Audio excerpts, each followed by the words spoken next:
Parliament के मुश्तरका इजलास के अंदर बिल्स पेश किए गए, जिसमें सबसे बड़ा बिल था ईवीएम की मंजूरी के हवाले से और समंदर पार पाकिस्तानियों को वोट के हक देने के हवाले से। आज दोनों बिल हुकूमत ने पास करवा लिए हैं, अपोजिशन एहतजाज करती रही। आज जब बिल पास हो गए, जो अंदरूनी कार्रवाई है उस पर तो मजीद बात करेंगे। जब बिल पास हुए तो हुकूमत ने इसे पार्लियामेंट की तारीख का सुनहरी करार दिया, जबकि ऑपोजिशन ने आज इसे बदतरीन और स्याह दिन करार दिया है।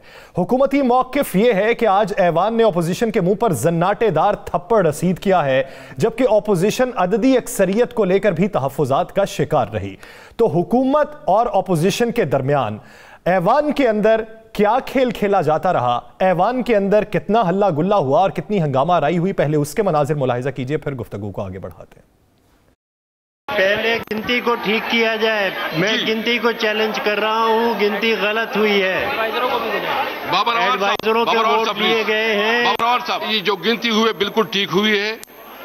अगर आपको किसी को नहीं इस पे आप जो कर रहे हैं ये कभी नहीं हो इस तरह देखो ये तरीका हुआ कभी। स्पीकर साहब, आज आपने पार्लियामान को जिस तरह बेतौकीर किया है, इसकी पाकिस्तान में कोई तारीख नहीं है। पूरा प्रोसेस आपका मुस्तरद करते हैं।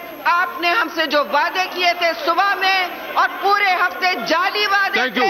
थैंक यू मुश्ताक साहब। नाज़रीन, ऐवान के अंदर के मनाजिर आपने देखे। ऑपोजिशन ने एहतजाज करते हुए आज की कार्रवाई से वॉकआउट इब्तदाई तौर पे कर दिया। उसके बाद ऑपोजिशन लीडर जब बाहर आए तो उनका चेहरा काफ़ी मुरझाया हुआ था, दिल बर्दाश्ता थे। उन्होंने मीडिया से गुफ्तगू में क्या कहा वो भी ज़रा मुलाहिजा कर लीजिए। हमारी अल्हम्दुलिल्लाह भरपूर तादाद थी। कुछ मेंबर्स बीमार थे, चंद मेंबर्स, उनके अलावा पार्टीज के सेनेटर्स और मेंबर्स नेशनल असेंबली वहां पर मौजूद थे और बड़ी भरपूर हमारी वहां पर पार्टिसिपेशन की तादाद थी। लेकिन स्पीकर नेशनल असेंबली आज पीटीआई का हवारी बना हुआ था। नाज़रीन, ऑपोजिशन लीडर कौमी असेंबली की गुफ्तगू आपने सुनी। आज जो उन्होंने अपने अराकीन के गैर हाजिर रहने की वजाहत बयान की है, इनको किन अल्फाज में राना अजीम साहब ने 2 दिन पहले बता दिया था, वो भी जरा मुलाहिजा कर लीजिए। कल हुकूमत जो है उसका वोट ठीक होगा, उनके लोग ठीक होंगे और अपोजिशन के जो वोट हैं वो कम होंगे, और अपोजिशन में से जो वोट कम होंगे वो गैर मुतवक्को तौर पर ज़्यादा मुस्लिम लीग नून के कम होंगे। दूसरी तरफ मेरे पास जो इतना है, मेरी आज एक बड़े ज़िम्मेदार शख्स से हुकूमती एक से बात हुई तो मैंने कहा सुनाएं ज़ुकाम की मेडिसिन कितनी ले आए हैं आप, गला ख़राब कितने लोगों का हो गया क्या। उसने कहा यार बात यह है, हम बड़े मुतमिन हैं, कल आप देखिएगा, कल एक सरप्राइज़ मिलेगा और कल के बाद फिर कुछ 6 माह सरप्राइज़ का कल मेडिसिन मिल रही। हाँ जी राजा साहब, आज जो वजाहत अपोजिशन लीडर ने दी है, ये क्लिप जो चला है ये कल के प्रोग्राम का चला है, परसों भी आपने तज़किरा किया था। ये 2 दिन पहले आपके पास कहाँ से ये खबर आई कि ये बीमार हो जाएंगे? अपोजिशन लीडर को आज पता चला? ये खबर वहीं से आई जहाँ से पहले हम चेयरमैन सेनेट के हवाले से हमने कहा था कि चेयरमैन सेनेट का इलेक्शन होगा और इतने वोटों से जीतेंगे।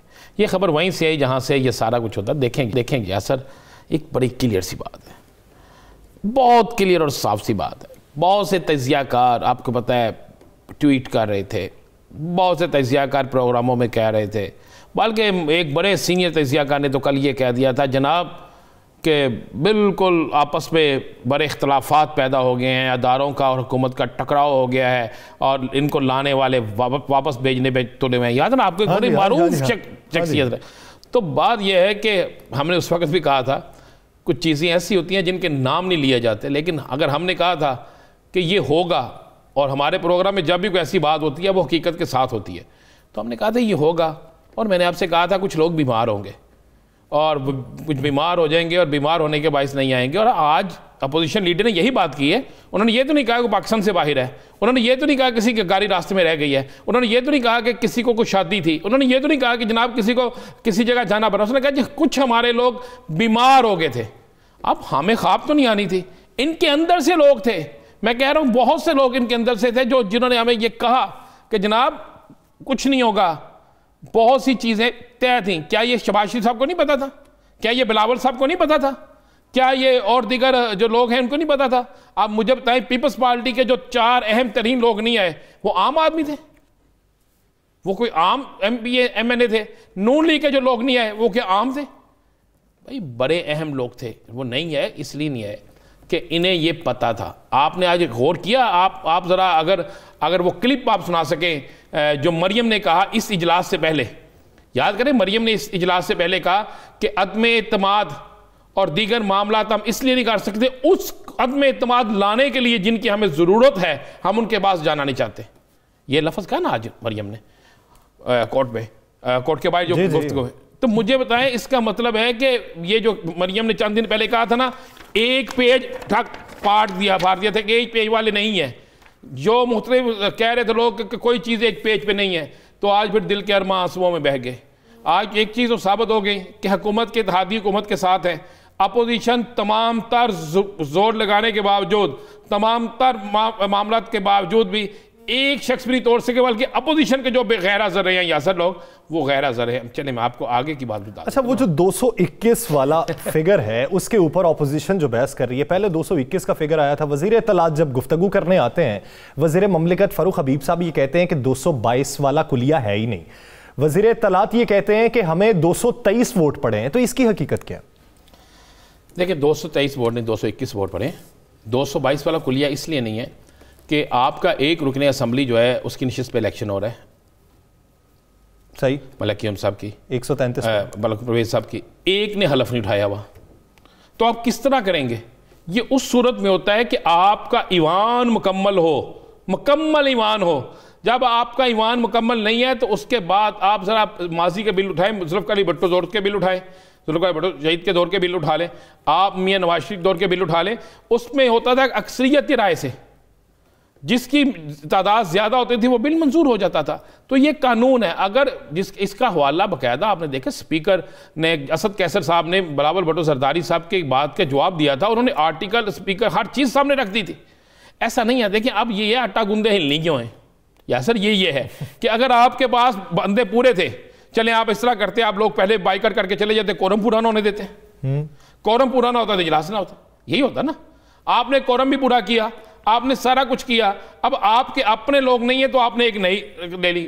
मैं आपको यह भी बता दूं या सर, किसी सूरत में भी ये जितना मर्जी जोर लगा लें, इसको चैलेंज हो ही नहीं सकना। कानून मौजूद है कि जो कवानीन पार्लियामेंट से मंजूर होते हैं वो आइन से मुतसादम नहीं होते, उनको तब्दील नहीं किया जा सकता। आप किसी आइनी माहिर से पूछ के देख लें, और कितने ऐसे कवानीन हैं जो मंजूर हुए जिनको मुश्तरका इजलास में हुए पार्लियामेंट के, उसके बाद जॉइंट सेक्शन में हुए, और उसके खिलाफ आप कहते हैं मैं कोर्ट में जाऊंगा या अदालत में जाऊंगा, ये उससे पहले जा सकते थे अगर इजलास ना हुआ होता।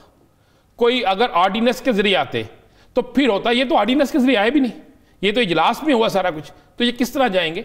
ये अब अपोजिशन को सारा पता था। यस सर, अब मैं आपको एक और इसके साथ बड़ी बात बता दूं, आज के दिन तक या कल के दिन तक या मैक्सिमम एक हफ्ते तक इत्तेफाक रहेगा।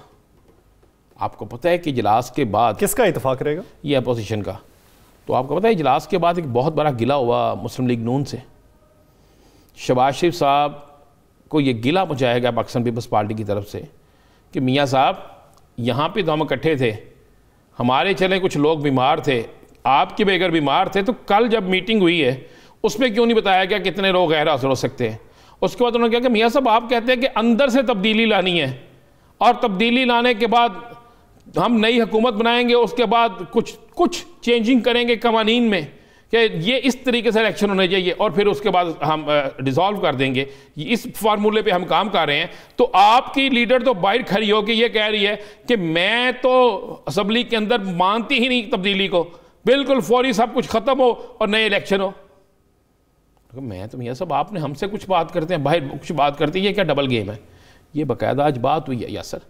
और इस डबल गेम की बात के बाद मैं आपको बता दूं कि ये थोड़े दिन का मामला रहेगा। ये आज जॉइंट जो सेशन था वो ख़त्म हो गया, आगे कुछ जल के 4 दिन और इजलास चलेंगे, तो उसके बाद आप देखेंगे कि ये आप एक दूसरे के ऊपर फिर उसी तरह इल्ज़ाम शुरू हो जाएंगे, फिर उसी तरह सारी चीज़ें शुरू हो जाएंगी, फिर उसी तरह एक दूसरे को बुरा भला कहना शुरू हो जाएंगे।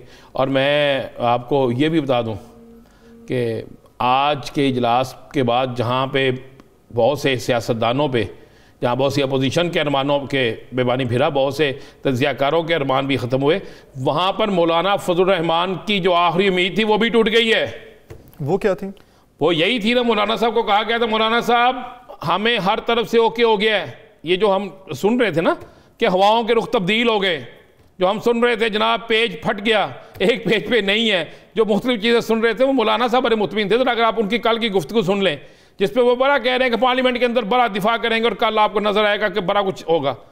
भाई मौलाना साहब की यही उम्मीद थी कि आज जॉइंट सेक्शन में उल्ट जाएगा सारा कुछ, उसके बाद जनाब दमादम मस्क अंदर होगा, नई हुकूमत, हम अदम एतमाद की तरफ जाएंगे और उसके बाद हम ही हम होंगे और फिर नए इलेक्शन होंगे और नए इलेक्शन के बाद सारा कुछ ठीक हो जाएगा। मौलाना साहब पे तो आज सबसे ज़्यादा बिजली गिरी है। मौलाना साहब बड़े परेशान हैं इस पर। आमिर लियाकत हुसैन साहब के बयान पे कमेंट करना चाहेंगे आप? लेकिन उन्होंने तरदीद कर दी है। पहले बयान दे दिया कि हम आए नहीं है, लाए गए और बड़े एहतमाम से लाए गए। देखें आप जब उन्होंने तरदीद कर दिया तो यासर मैं इस मामले में भी नहीं कह सकता। बात है कोई लाया है या नहीं लाया, कोई आया है या नहीं आया, हम इन तमाम चीज़ों को साइड पे रख देते हैं। लेकिन आप ये तो देखें ना, ज़रा गौर करें किसी चीज़ पे, कुछ तो हुआ है ना, ये भी मान लें। कुछ नहीं हुआ राना साहब, बहुत कुछ हुआ। चले मुझे बताएं, आज तो इकरार कर लिया है मरियम साहिबा ने, इस इकरार को क्या कहेंगे? आज मरियम साहिबा ने ये इकरार किया, इसका मतलब माजी में भी ये जो अदम एतमाद लाते थे, ये जो तहरीक चलाते थे, ये किसी और की मदद से चलाते थे। आज उन्होंने कहा है कि अदम एतमाद लाने के लिए जिनकी हमायत चाहिए होती है हम उनके पास नहीं जाना चाहते। क्या माजी में जितना कुछ होता रहा ये किसी उनके थ्रू आते रहे? या सर मैंने ये बात तो नहीं कही, या आपने नहीं कही, ये मरियम साहिबा ने कही है। और जनाब जब मरियम साहिबा ऐसी बात कह रही हैं तो फिर आप अंदाज़ा लगा सकते हैं ना कि इसका मतलब है जब तक इनको वो नहीं मिलेंगे तो ये अदम एतमाद नहीं हो सकती।